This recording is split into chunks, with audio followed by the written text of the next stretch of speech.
Hello. Hello. Hello, everybody. Welcome to Built by BIPOC.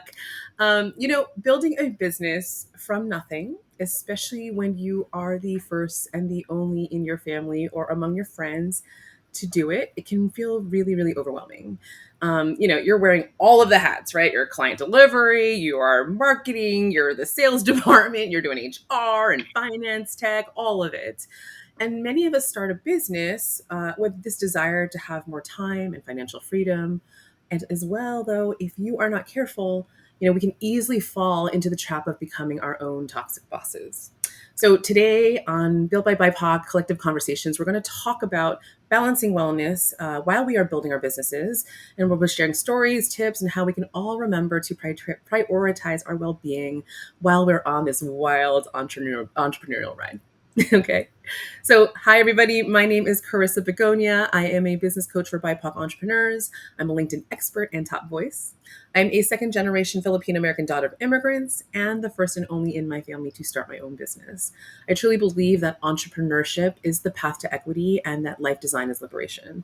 And at Conscious Exchange, we're creating an ecosystem and a movement of BIPOC entrepreneurs with this shared mission of achieving time, location, financial and occupational freedom for ourselves, their families, and their communities. So I wanted to thank you all again for joining Collective Conversations. And here we really share stories, connect through common experiences, and glean from the lessons we've all learned.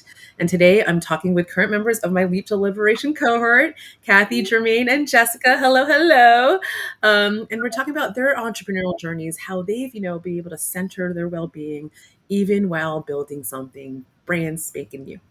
So Kathy, Jessica, Jermaine, I'd love for us just to start off with y'all introducing yourselves to the audience. Who are you? What do you do? What's your mission, etc.? Hey, everyone, go first. So, hi, my name is Jessica Araneta Velasco. I use she, her, and I am a second generation Filipino American, multi-passionate entrepreneur and proud dog mom. And most importantly, I'm a former people pleaser. And why do I mention people pleaser? As a second generation American, I was taught to play small for most of my life and to keep and feelings and emotions to myself. This created a lot of stress, anxiety, and honestly, multiple hospital. So I created Just Say It to help overachieving first and second generation immigrant professionals and overcome that survival mentality, peace, purpose, and play so they can live their lives out loud. I'm really excited to be here today, especially to talk about wellness because especially second generation, we don't really talk about wellness in my family, nor mental health. That's still a stigma. However, I'm breaking that cycle by creating Just Say It and helping other professionals and entrepreneurs do so as well. Oh yeah, I love it. Thanks, Jess. Jermaine, please. I can go next. I love Sure. the championing of each other. Yes, I love it. I'm Jermaine Stennett. I am a transformation coach and a yoga and meditation teacher, mindfulness facilitator. So this topic is my jam, obviously. Really happy to be here. I am also proudly a Jamaican Canadian. I was born in Jamaica in St. Anne's Bay, which is close to Ocho Rios. And a fun fact is my mom used to bathe me in Dunn's River Falls way back before it was a tourist attraction. So after a long background in corporate, I have recently launched my coaching and consulting company called Sanctuary, where I help purpose-driven leaders to calm the chaos and find sanctuary within. And that means we shine a light on all the ways that the past is still presenting and causing chaos in the present through defense mechanisms, blind spots, coping mechanisms. It's almost like an old, outdated identity is holding people back and affecting the present and limiting the present. So we shine a light on all of that. We calm it because that inner chaos causes outer chaos in work, relationships, finances. So we look at it all, shine the light, and with awareness comes choice. And we connect to the inner sanctuary of wisdom and insight and truth, and embrace that authenticity and decide what we're creating from that empowering place. So that is my work in the world. I love it. Thank you, I love it. Thank you, Jermaine. That really resonates. Both what Jess and Jermaine shared. I think we all have similar themes, similar passions that we work on. We just talk about them differently, just very slightly. So I'm Cathy Liang. It's such a pleasure to be here. Yes, this is an amazing topic. It's close to home for me. I use she, her pronouns. I'm Taiwanese American, second generation. I am also a mother of 2 kids and sandwich generation. I'm also involved in taking care of my elderly parents. I'm a leadership coach as well. I created my coaching practice, Carpe Lux Coaching, about 2.5 years ago. I was inspired to get into coaching because of my own challenges with advancing in my own career. I was in healthcare, in a corporate space, and in a variety of different roles, including research and insurance and process improvement. And I really did struggle to find mentors and coaches who could understand my cultural context and the unique challenges that I was dealing with as a first generation Asian American woman in the corporate world, without me having to explain to them. So it might be helpful for me to share a little bit about the name Carpe Lux and the reason for that name. It was inspired by the Latin for seize the light. And Jermaine already talked about shining the light. And I love those light metaphors. All the wonderful symbolism that light carries, like truth and wisdom, enlightenment, guidance, hope, and vision. So my mission is about helping purpose-driven BIPOC leaders. I work with those who are burned out or lost to reignite their spark within and help them fulfill their life missions, help them find balance, and do it in a way that they can sustain over a long time. Outside of work, like I said, I'm a mom and a partner, part of the sandwich generation, because there's a lot going on between running my own business and wearing all those hats and my family life. That requires me to be, all of those require me to be pouring into others. I've realized how important it is for me to be intentional about having my own regular practice for restoring and sustaining myself, so that I can show my clients how to do that. So I do that through hobbies and physical activity. We might talk about that more later. Yeah. That is my intro. Nice to be here. Thanks, Cathy. There is a theme among all of you, as you know, even just choosing this topic. One, maybe because this is frankly something I have struggled with, I think, historically in my when I was, in my corporate career, and then even in business. Unfortunately have gone to the hospital because there was a point of burnout, and I was my own toxic boss, and I didn't even realize it, right? And it's just even hearing all of you, because you so beautifully, in our cohort have centered this in your lives. And I've learned a lot from you all, and even just being here right now, I'm like, oh, I'm feeling calm and peace. So I really appreciate it, and just like share that, we all learn from each other. It's collective. This is collective conversations. It's collective wisdom. And regardless of who's coachee, etc., there's so much to learn from each other. And I appreciate you all for being here with me today and calming my own nervous system as we're on a LinkedIn Live. So, all right. As we co-regulate, right? As we co-regulate together. Well, one of the first things I want to kind of talk about is I often, talk about being the first and the only and the other in the room, especially when coming from corporate America. Cathy, we're talking about being, one of the maybe only Asian Americans, say, in some of your spaces, right? So I'd love to hear a little bit more about that, because, there's this extra challenge, I think, for immigrants, people of color, et cetera, that we don't have guidance. Like we're trying to figure this out largely by ourselves.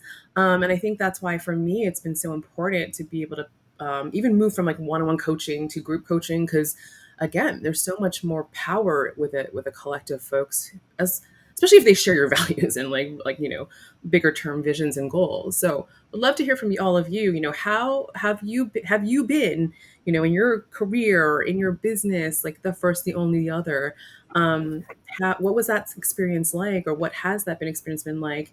And perhaps how has that shaped you and what you do today? Who wants to talk about being the first going to therapy or even seeking mental health services? That's me, right? There is a lot of cultural ties where I'll never forget when I was 13 years old. I was in the car with my mom, and as a 13-year-old, you're feeling a lot of angst and you just have emotions. And I remember my mother, as much as, and of course I love her to this day, I asked, why can't we talk about emotions? And she vividly said, comfortable talking about emotions. And that hit me, wondering, emotions are a natural thing as humans that we carry. Anger, sadness, joy, laughter. But the fact that her upbringing, she was not taught to talk about that. So through a lot of therapy myself, realizing, oh, my mother just didn't have the tools to talk about emotions or to talk about feelings or to hold those spaces of emotions and whatever comes up. And until most recently, I'm like, when I connected the dots within my family and my ancestry, it's like, oh, they were just not taught nor had exposure to what mental health is, to what coaching is, to what healing within. Because sometimes the saying is, just pray, it'll go away.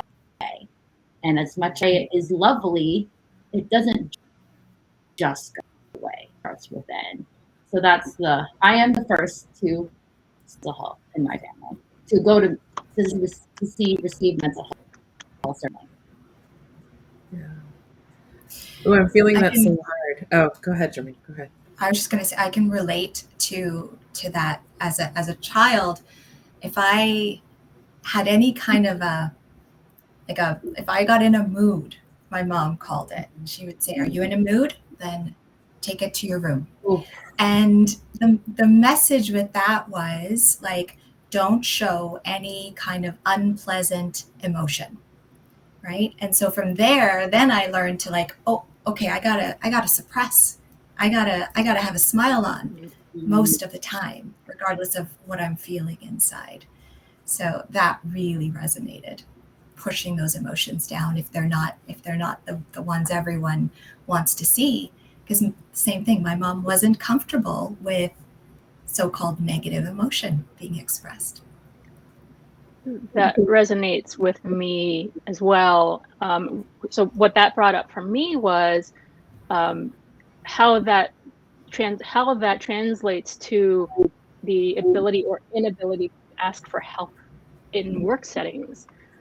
So like in a lot of Asian cultures, there's this emphasis on individual hard work and that asking for help is a sign of weakness. And so that ends up being a major hurdle for us. And then I realized over time that this actually isn't how things work in the corporate world. It is important to surround yourself with people who support you and bring the best out of you and want you to win. And the reality is that none of us are really doing anything on our own anyway. And the people who do manage to get ahead or navigate their careers in ways that they want to, they are seeking out the people who support them. It's like the best athletes in the world. I don't know, like I always go to athletic metaphors. So here's the first one. Best athletes out there have coaches. They have mental health professionals. They have trainers. Like they have an entire team of people around them helping them to be their best. And so it makes sense to me that we should also be seeking out these resources, or or as leaders, create cultures where that is okay, to support people and support each other. at any level. So that's what Kathy, I love that, G. And it's so interesting how when we relate it to an athlete, it's easy, it's simple. Duh, of course they get help. But why can't we do that for ourselves? Why do that for first, second, gen immigrants, professionals? Because we're supposed to have it all. No, right? And I think that's the beauty about what we're all four of us are doing. Yeah. Right. But really breaking stigma and breaking those barriers to actually support the people, and also we didn't have those people either, right? So that's why we're here. Yeah. There is such a strength in vulnerability, right?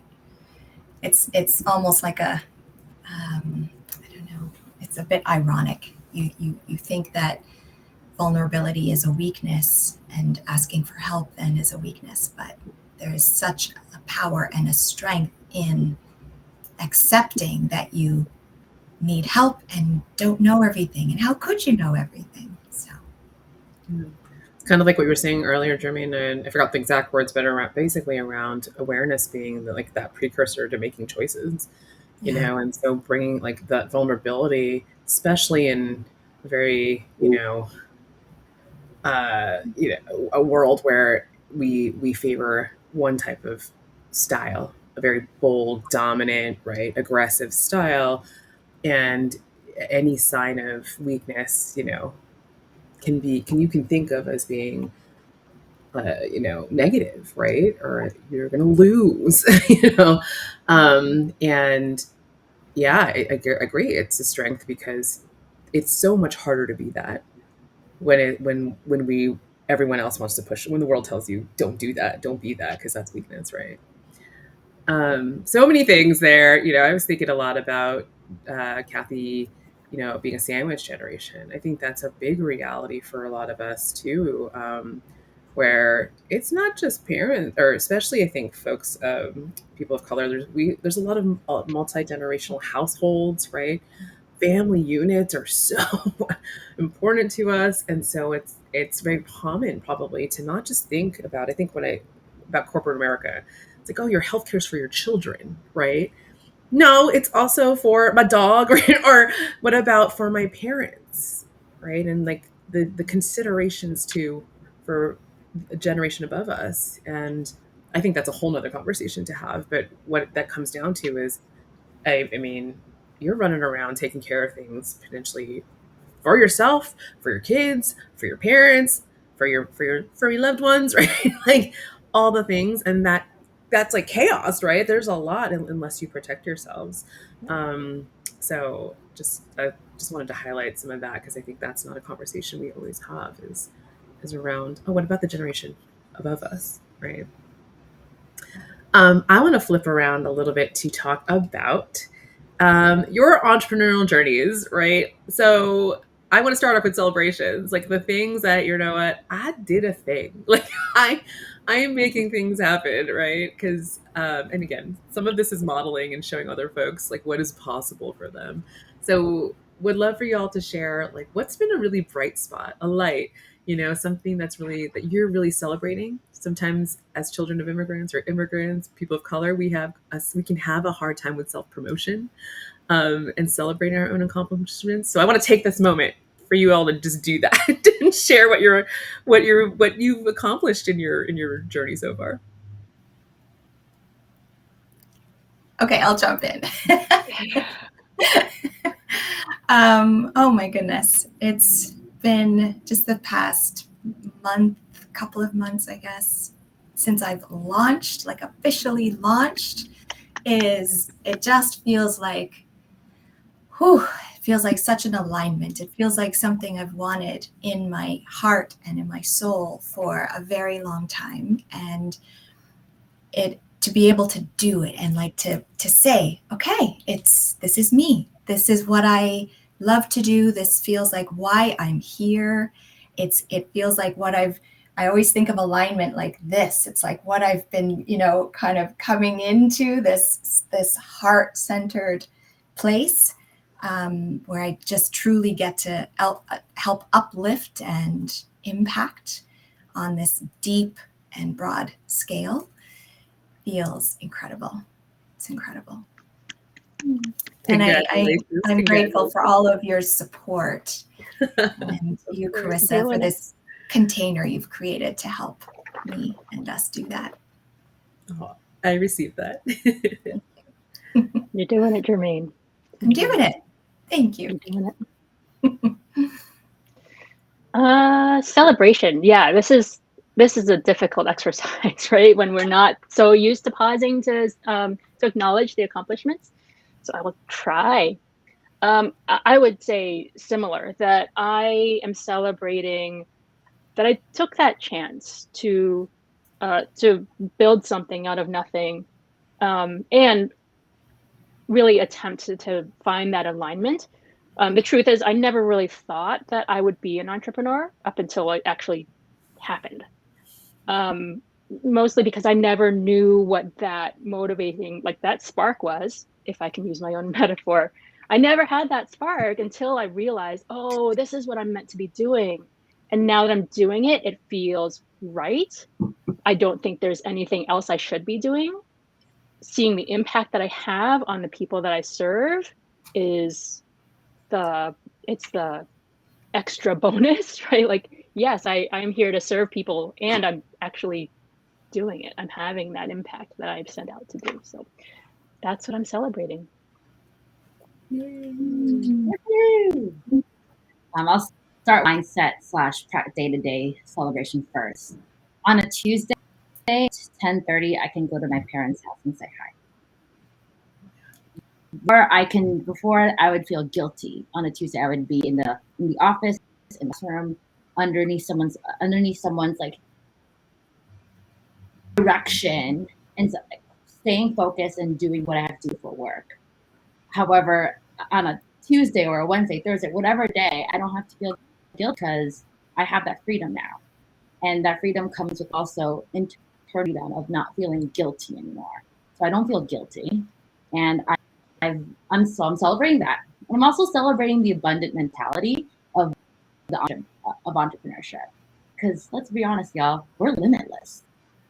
It starts within ourselves and in our mindset that we are abundant, we are limitless. We can do the things we want to do. Yeah, we're going to have to start somewhere from the ground, but hey, Rome wasn't built in a day, right? Beautiful things take time. That's what I'm saying. Not feeling guilty and letting go of that limiting mentality. Oh, that's so good, Jess. Yeah. For sure. I think, again, all the pressures that we'll receive, right? And then even potentially the internal pressure we have of, I got this business to do, right? I've some of us don't even tell our friends and family because they're like, what if I fail?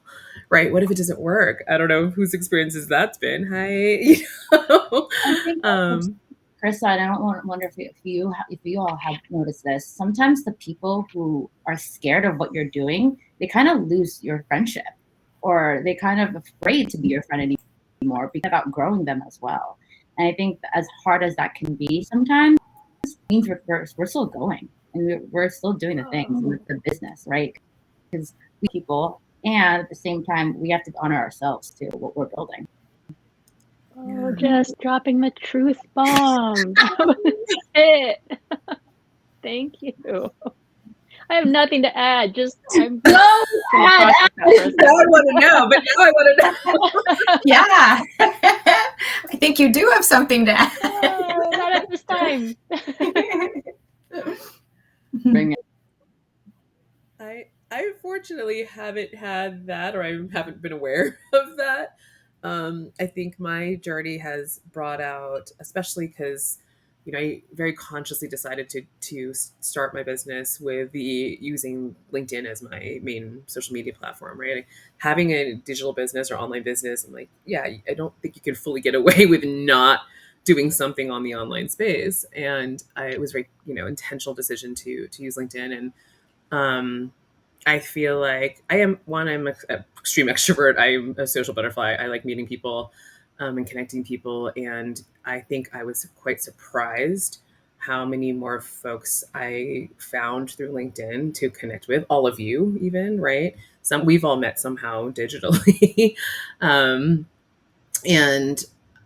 So for me, I've had the blessing of being able to, have support from all the folks. I was just more nervous that I think what if it did fail? Like, what if I would be so embarrassed, when I first started, is it over 5 years ago at this point? A lot of my New York friends, like I'm from New York, and they're like, "Are you okay?" Because I was climbing, I was, on this upward trajectory, and then I was like, "I'm done." and, and then, everyone, a lot of my friends in New York are doctors, lawyers, financial like folks in Wall Street and stuff. I'm like, "What you okay?" I'm like, "Yeah, like I'm better than ever." I just didn't see the point of any of this as I kept going up. So, but even this was entrepreneurship wasn't this like big thing yet. It was like it's still a scary thing, or a confusing thing. I don't know about you all, but I talked a bit about it with my parents, and they're like, what are you doing? What do you?" I don't know what you do. I'm like, it's okay. Um, but yeah, so there was a nervousness just to even announce it. Because of judgment, or like what if I fail mentality was definitely part of my initial like start, my the beginnings. I think for me, I'm remembering my mom tried to start a business. And so I watched that journey for her and the struggle. And I watched her over the course of a few years, and I helped her. I was involved at different stages and different points. She had a store at one point. And then I watched her shut it all down and go back and get a job. So I have a feeling that there was a part of me that had a fear of even trying. And also what I've learned too is that there can be this sort of subconscious loyalty, that not to outshine her because she wasn't able to do it. Yeah. And so I don't want to do it because she couldn't. So it's been interesting that and there's an example of a blind spot, right? Like this sort of unconscious commitment to not outshining my mom and then sabotaging. So, but when I see it, when I know it and have that choice and the awareness, changes a lot. Yeah. Sorry if you can hear sirens. All good. We're all good. I'm curious for you all, with the celebratory things, right? All the wins. I think Jermaine, you're sharing, yeah, your mom had to shut it down, right? Whether we've had that yet, where we're like, I'm gonna shut this down, or it's gonna shut itself down, or we see the shiny, pretty, curated things on social media, and we all know life is messy, business is messy. That ain't the full truth. But it doesn't mean that we don't like look at that and still kind of get the comparison kind of thing going on, or feel like, oh, a little bit, why aren't I there yet? Or what's your journey been like in terms of the ups and downs? Have you had challenges yet? I know you are relatively earlier stage here, but has sometimes that first part, like first step is the hardest. So would love to, as much as we have the beautiful things, what's been something that's been challenging, and how with all your wellness kind of practices and mindset practices, like what gets you out of those harder like places? I can start this one. Yeah. What's been hard is having to learn everything. So all of this started with an idea, and I had no infrastructure. I had some training, absolutely. I got my certification in coaching, yes, but that didn't really equip me necessarily to run a business. And so having to figure out how to do it, there was some trial and error, some wins, some losses, and then figuring out how to surround myself with the support team that I talked about to help me learn the things that I need to learn. And so what was hard was figuring out that, yes, I like taking that step to ask for help, recognize that there are people who are doing this, Carissa, who can really show me the way, share what they've learned, and recognize that I have lots to learn from other people, and that I shouldn't necessarily just be flailing around trying to figure it out on my own through trial and error. So yeah, I think in the initial stages, there were a lot of things like early wins, like set up the LLC, get a bank account. For those are just things to do. The harder things were really shaping the message, getting the word out, and all of the things that bring the business in and help grow. So yeah, those were the early things. And then over time, it's really about how do I keep on growing so that this can be sustainable. Those are all challenging things I'm learning with the help of a cohort and making sure that I surround myself with community that it's going to help me with that. So that's where I am. The community, big thing, community. And yeah. Mm-hmm. And I love how you're like, it's not even that we have to do all these things that are new to me that I don't know. And know if anyone's feeling guilty or like, oh, what's happening? We might be good coaches or have been like leaders in our companies and stuff, but business ownership is a new skill. And I think we separate those things. It's like, well, I was good at this, so I should just be good at that too. Like, no, it's a completely different thing, right? So don't feel badly if that is your situation where it's like, oh my God, like I'm good at coaching, but like this business ownership thing, like what am I doing? So thanks for naming that, Kathy. And then also being like, even the step of asking, I was like, I'm aware of this, but now I got to get over this first hurdle of, can I ask for the help? And that's its own thing, right? So I'm going to give you a little sneak peek of mine and Carissa's one-on-one coaching calls. Let's just say in 4 different months, I've had 6 different renditions of the business model, y'all. Like literally 6 renditions. Carissa's laughing because of how annoyed she was with me. Completely transparent. So that was challenge number 1. Like actually niching down and Chris being very patient with me of all the different ideas going on in my head. And realizing that what I was doing for myself of wellness, of taking care of my mental health, actually going through mindset is a discipline in itself and is a profession. Not realizing that was a challenge. So I'm like, oh, people do this? Coaching is real? Wait a minute, I've been a coach. I was a teacher. I was a diversity, equity, inclusion facilitator. I led all these leaders. What? So not only just the different renditions, but believing in myself was one of the biggest challenges and hurdles that I actually had to do. And that comes with the inner work. And I know I keep saying this all over again. But first, someone you mentioned, how did I get out of those like dark spots? I would look at my old journals, kind of understand what my brain was talking about back in the day. And I remember one of them saying, you're going to start a business. And I was there, I was at an event and my colleague said, put a heart on that, put a star on that. At the time when I wrote it was scary, but if anything, she was helping me, shout out to Carla, for being excited about that. And realizing like, yes, it's scary, but it will be worth it. So the biggest challenge was getting over my own fears, my anxieties, and learning my anxiety as well, work with her. So literally after this call, I'm going to go on a walk and just detach myself from tech because that's what my brain and body needs. Recognizing that. Thanks for sharing. I am laughing because it was fun in the beginning. Like, is this the one? Do we like this? And I love that you finally have bridged, because I think it took both of us a little bit of time to realize how much wellness was something that was not just personally important to you, but could be something you do with your business, right? And maybe is how you lead within your business, because you initially were talking about leadership development and things because that's what you knew, that's what you did in your past life, right, in your career, and it was interesting to watch you be like, it's something's off, right? And I remember like, I can't tell you what to do. Gotta coach you to what you want to do.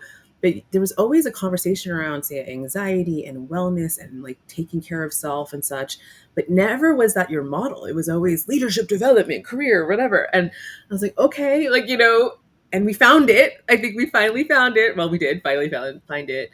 And I love, just thanks for sharing the journey, because I think sometimes it's like, we just know, we just know what the business is. No, we don't. you have to put yourself out there and try the thing. I mean, I'm on my 5th iteration of a business model myself. I probably, ever since the 5 years I've been in business, I probably had 5 different businesses. And now I'm like, this is the one. This feels the most aligned, right? And I can talk about this all day long. So I'm so glad that even though that initial part just was a struggle to find it, that you feel it intuitively, that alignment. And I think that's a practice all of us can take to center our our well-being, is remember this, like pay attention, like like your body knows, right, what the answer is. Yeah. So appreciate. Yeah, especially when Kathy and Jermaine mentioned like the community and how we're putting ourselves with communities that are doing what we're similar to what we're doing, but not realizing, oh, we're just doing different renditions, right? And as Jermaine said, like really truly align, full body yes, full body no. How are we connecting our mind and our bodies? So yeah. What came up for me with this discussion is how I didn't realize how much the entrepreneurial journey was basically a personal growth journey. Amen. I had no idea. I remember wanting to do this years ago and starting and trying and having a business coach, and I was in corporate, but it was going to be on the side. And it's just like, okay, I've been certified for 10 years. I have a beautiful program. Let's do this. Let's start talking about it. And it was like, okay, I can't talk about it. What's going on? Why can't I just talk about it?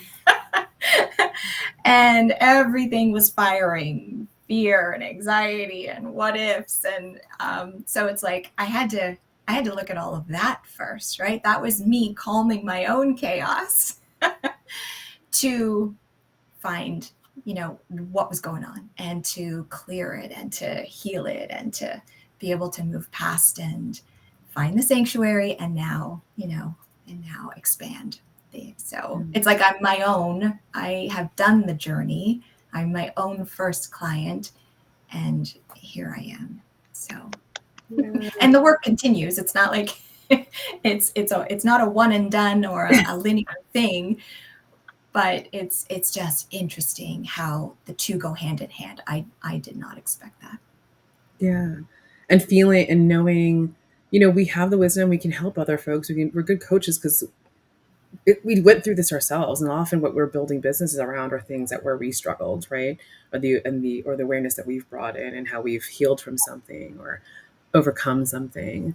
I think most of us are probably doing that to some extent. Like I struggled with running my business or starting it. No one taught me anything. And so now I'm like gifting that to everybody else. Like, this is what you do, y'all. Make this easier than it was for me. And I know that's such a shared value for a lot of us. Like, certainly I think the people in my ecosystem, the cohort, right? And in general, the people that I surround myself with, it's always this, how do I help myself be better? But how can I teach other folks now to make that part of their journey just that little bit easier, if anything, right? And maybe faster. And then because of that ripple of impact that can have. So I think that's definitely something we all share, right? We're coming closer to time. So I want to maybe just more directly ask, because wellness is such a pillar, I think, especially for the three of you and your business models, how you work with your clients, right? I'd love to hear more about, your own philosophies of what wellness and balance say. And also, what are some of these really practical tips that you share with your clients that maybe you could share with the audience here? Take whatever situation you want, but, because you all have maybe different focuses with leadership or identity and stuff, but yeah. So if you ever get to when and if, or even online, I mean person or in general, I'm a very playful person. That playful personality comes from being around children most of my life. So I like to ask people, what brings you joy? Like, full body joy. And what are you doing to play? Not just work, not just like genuine play. And I think as first and second generation immigrants, yes, we played as children, but are we playing as adults? Are you going rock climbing, or are you doing something full body to be like, yep, that wasn't work related and I'm having fun and I deserve this? So I like to ask my clients, what are you doing for your play? Today I have choir practice. I'm really proud of being in a choir because singing is my play. Even though I don't do it for work, I just do it for fun and it brings me joy. So play. Yeah. Weren't you also actually in a play? That's for another time, correct. Theatrical jest that you'll be at another point of some time. So yes. I love that. I sometimes, I think wellness and play isn't always like a dominant, like, I don't know, method or thing, right? Theme. So I'm with you. That is probably my theme of this year. It's like, I want to play more. I want to play dodgeball. Dodgeball. That's random. It's nostalgic.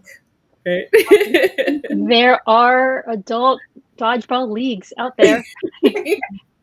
Ask me how I know. How do you know? Oh yes, there was one time a work-based team years and years ago. This was maybe a couple years out of college, but yes, we had a team.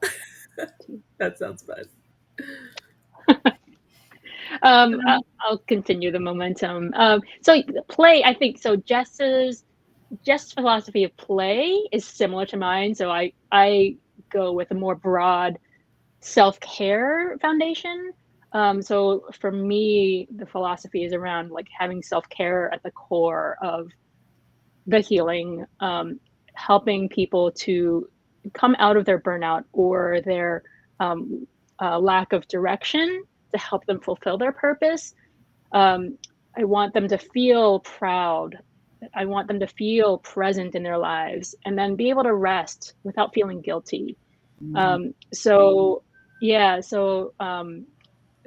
order to be able to sustain all of the work that people do in purpose-driven work is to be able to find time or make time for self-care, restoring themselves, and then being able to do that over a long time so they can continue to do that work. It's often very difficult with many barriers, right? And so the way I structure it is I have self-care at the center. We work on purpose and values to make sure that the decisions and actions that you make are in alignment. That's a common theme that we're hearing a lot today. And then making sure that we can use that knowledge of building a self-care practice, staying in alignment with our values, and then sharing that with the world and the people that we're meant to serve, so that we can have that impact. Since a lot of the people who are doing mission-driven and purpose-driven work are doing it so they can have some impact on the world. So like I said, I use a lot of light metaphors. And so in my work, we talk about it in ways that use light. So we reignite the spark, find that spark again, and define your vision, bring self-awareness to the values.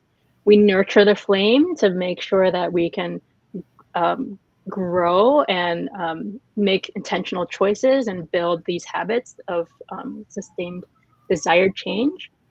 And then the final step is emerging as a shining beacon so that we can self-actualize and share the gifts of our leadership and balance with others. Yeah, thanks, Kathy. The burnout and I'm hearing rest and centering, like, yourself, well-being. I might come back to this after Jermaine goes, but I'm gonna say, how have you all like even made that a priority? Because I feel like in our very fast-paced, toxic capitalistic world, it's like go, right? And all of the things that you all kind of focus on is definitely something that I had to learn with more intention or prioritize with a lot, and without I wish I could say without resistance, but I'll get to that in a second. I'd first love to hear, Jermaine, too, how your philosophy around wellness, how that's works incorporated into your practice, whether it's personal or more even how you take your clients through your work. And those two are the same. It was personal, and now it's what I've infused into my work. So the foundation is safety. I establish safety, and this is part of my trauma-informed lens and expertise and nervous system work. And the philosophy is kind of like calm, connect, and create. But you got to calm.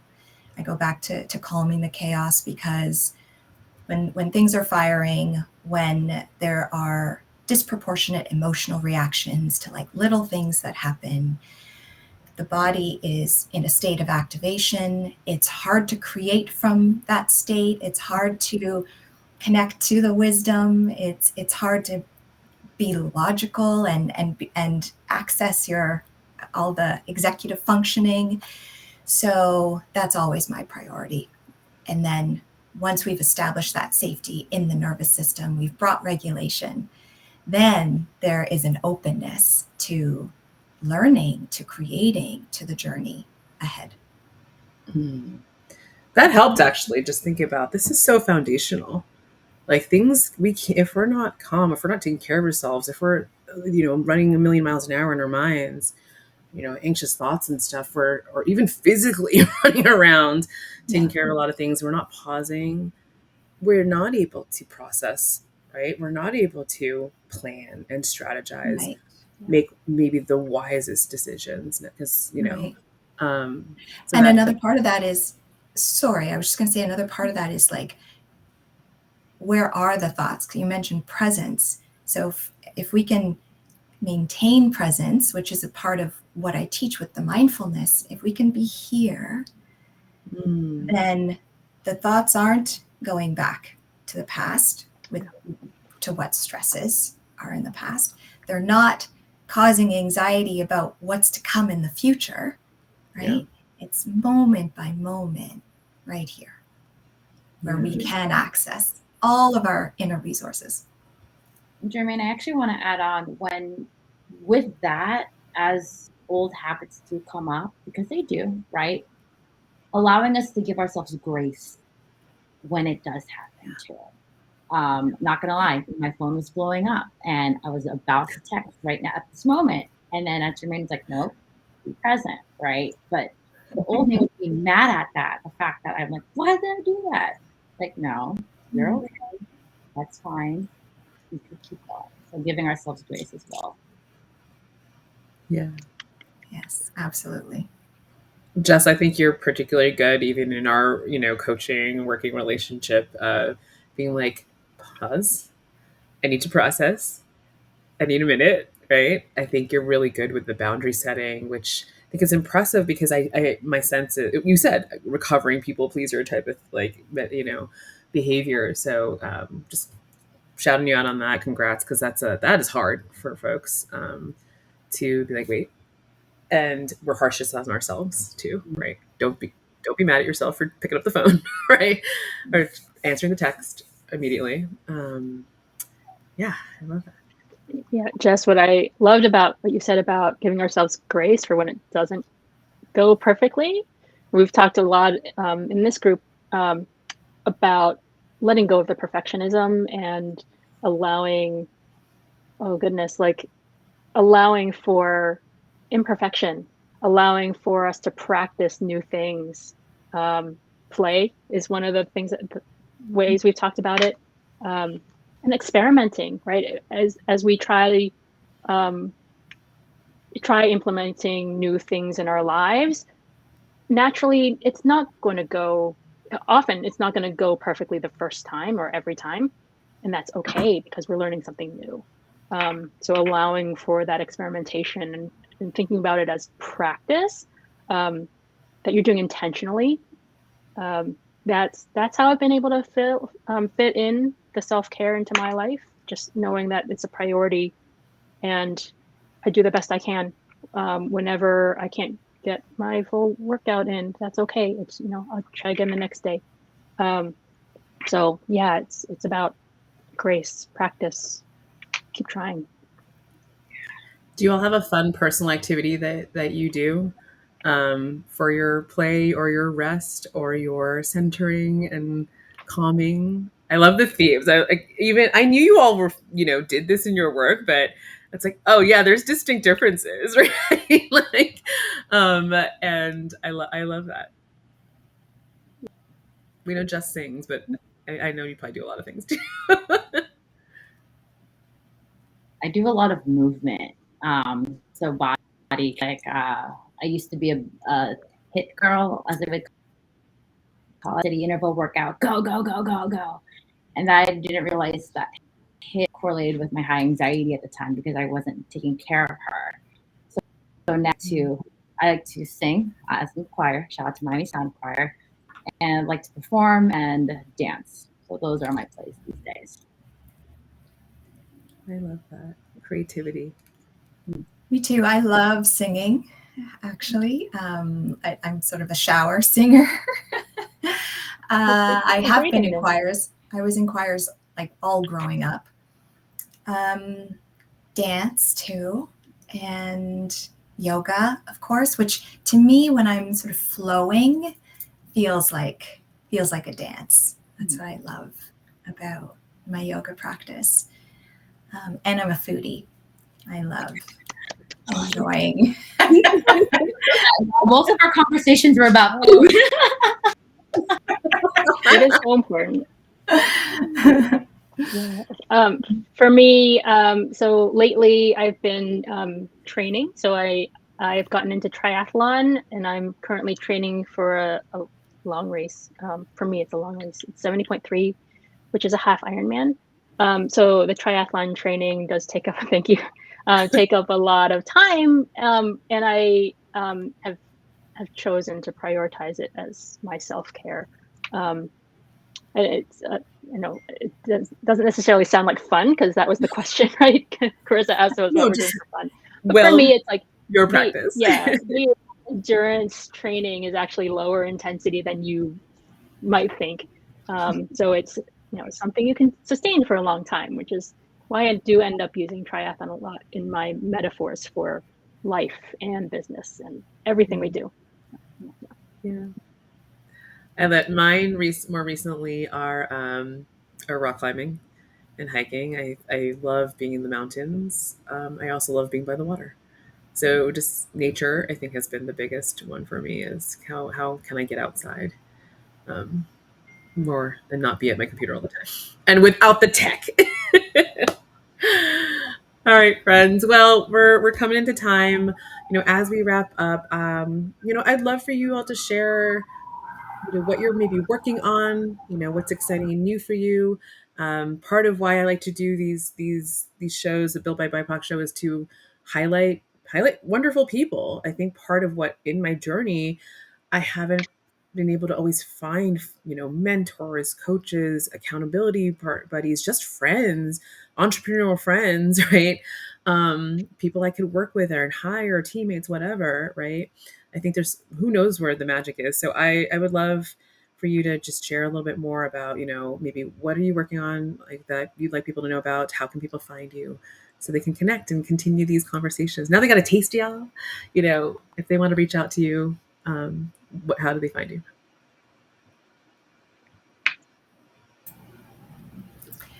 I can be found on LinkedIn. That is my primary platform. And I'm offering right now 2 ways to work with me. One is I recently designed a money mindset workshop that I love so much. I talk a lot about calming the chaos and connecting to wisdom. So that's what we do in the workshop as well. It's all about expanding the wealth consciousness and the identity, and that transforms our relationship with money. I've recently offered it to a corporate audience. The feedback was that it was incredibly empowering and powerful. And I'll be offering it to a number of yoga studios next month. So anyone who wants to bring that to their company or their studio, please reach out. And then my other container is Rise, which is my private coaching curriculum program it's 3 months. And again, it's for purpose-driven leaders wanting to step into their expanded identity, let go of the past that's causing all of the chaos in the present, that's holding on to them, clear that, release it, connect, and rise. Ooh, I love that. Thank you, Jermaine. Thank you.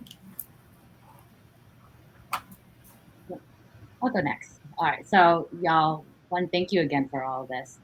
Just Say It actually has one spot left for its Unpack and Play beta program, right? Unpack and Play, because why not? But if you know, as an overachieving first or second generation immigrant professional entrepreneur who has been taught to play small and to live their life, whether they've been holding themselves back from fear, subconscious fear, but also maybe feeling lost in aspects of life and in their career. However, want to transform to truly having a shifting mindset from survival mentality to abundant mentality, really creating those strong boundaries so they can live their life purposefully, and also turning your life vision into reality. Would love for you to be part of the one coaching program of Unpack and Play. And you can find me on LinkedIn, of course, and also Instagram at JEC Velasco. Awesome. Thanks, Jess. Kathy's such a she's such like a champion. She's like, yes, cheerleader. Cheerleader, Kathy. I love what you're doing. I love how you're doing it. What's not to cheer? So I am also found on LinkedIn primarily. At the moment, I'm focusing on one-on-one coaching. I'm currently offering a Seize the Light coaching beta. So I have limited spots available. This is for purpose-driven BIPOC leaders who are feeling burnt out, stuck, or lost. This is to help them reconnect to their purpose, help them find balance so that they can continue to make the impact in the world that they are meant to do. Awesome. Thanks, Kathy. All right, y'all. I just want to again thank you, all three of you, for just joining me today on Built by BIPOC. I think it's so important to be able to have conversations and some of the raw stuff. I know we didn't get to really dive in 1 hour, all the things. There's so many topics here. But you know, these are the topics I think that are important to discuss. Right? Yes, we can talk about technically how to use LinkedIn to amplify your message and to find more clients and things, right? I think what it comes down to for me is connection, right? Your clients come because they feel connected to you. And how can we feel connected to one another if we're not talking about the real things, right? If we're hiding like what's actually going on, the realities of stuff. So appreciate you all just for coming on and being like, yeah, I'm game. Like, let's do this. Let's try this out. Let's experiment and play, co-regulate with each other. Right. So just super appreciative of you. And it's also been just a pleasure having you all in the Leap to Liberation cohort too. I know that we're about to graduate. I'm sad, but you're all going to be with me in the exchange and the community experience. So you're not going away. You can't leave me yet. And I think for me, I'm just super grateful that I get to work with amazing people like yourselves who values align, just like personality, that I truly call my friends. You know, I'm proud of you all, and I don't want you to go away. Like, I want you to fly, yes, with your businesses, and just stick around though, because I like hanging out with you. Let's keep doing this. This is fun. Well, you're leading next time. How about that? Oh boy. All right, friends. But thank you, everyone else, also for joining us today for Built by BIPOC. You know, I one of the reasons I created Built by BIPOC was because I just wanted to help other people also see what was possible, right? You know, in diversity, equity, inclusion work, I say representation isn't everything, but it does matter. And I hope, for those of you watching this, that you're able to see what's possible for yourselves when you can see more people who look like you, maybe who are doing the things, right? Taking these risks, like choosing themselves, centering well-being and rest, whatever, right? That it might also inspire you to take that next leap or that next step and encourage you to do what you want to do, right? And so if you are looking for support from a community of equity-centered BIPOC entrepreneurs who want to see you succeed, cheer you on, be your biggest champion, just as much as they want to succeed, right? I really invite you to join my newest program called Foundations to Freedom. Here we're going to teach folks who are entrepreneurs who are at the new or early stage of their business, how to get that business off the ground, right? How to choose your focus or your model, right? Really start landing your first clients and build that with consistency and create the foundations of your business so that you can reach your first 100K year. This is both a hybrid offer group coaching program as well as one-on-one. There's coursework, technical support, messaging support, sales support. You get a mini consulting team, y'all, and perhaps maybe even most importantly, the mindset and communal support you get when you're just around people who are rooting for you too, right? And so doors are open now for Foundations to Freedom, and you can book a call with me to learn more about the program and see if it's a good fit for you. You'll see more information in the link in the comment section of this event. And otherwise, again, thank you all so much for joining us today on Built by BIPOC Collective Conversations, and we will see you next time. Thank you so much. Thank All right, thank you. you so much. Thank you all. See you later. See you. Bye.